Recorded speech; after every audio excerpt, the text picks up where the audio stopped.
जिल्ह्यात गेल्या 3 दिवसांपासून अवकाळी पाऊस पडतोय। वादळी वाऱ्यासह झालेल्या अवकाळी पावसामुळे 3 तालुक्यातील 60 गावांना फटका बसलाय। अमळनेर, पारोळा आणि चोपडा तालुक्यात पिकांसह फळझाडांचं सुद्धा मोठ्या प्रमाणावर नुकसान झालंय। दरम्यान शुक्रवारपासून प्रशासनानं पंचनाम्याला सुरुवात केली आहे।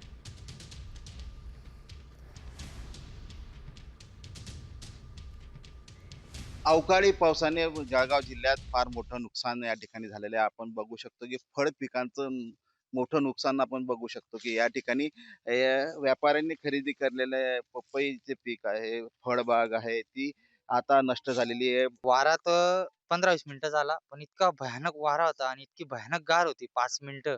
तर त्या 5 मिनिटाच्या गाऱ्यामध्ये जवळ-जवळ संपूर्ण क्षेत्र जे आहे आमचं सावरखेडा क्षेत्र, जमीन जेवढी आहे मका, ज्वारी, बाजरी किंवा इतर फळबागा सगळ्या झोपल्या साहेब. मिळाली मागच्या वेळेस सुद्धा. एवढं काही नुकसान भरपाई दिलेली नाही. आमचं तर 5 हेक्टर जमीन होती. त्या कोणाला 15 गुंठ्याचं त्यांनी पंचनामे केले आणि भरपाई मिळाली नाही चांगली. एकदम आमचं तोंडाचं पाणी उचलं फक्त बस, दुसरं काहीच केलं नाही. अधिकारी आले, थोडा पंचनामा केला, 10% लावून गेले, चालले गेले.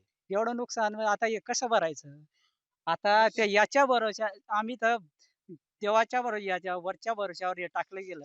त्याच्या भरोश्यावर आम्ही व्याजाने पैसे काढतो, सगळं काही त्या शेतीत लावतो. तो उघड्यावर आमचा ते पैसा असतो. पण त्याच्या भरोश्यावर आम्ही काढतो तरी पण आणि असं होतं सर. संजय महाजन, साम टीव्ही, जळगाव.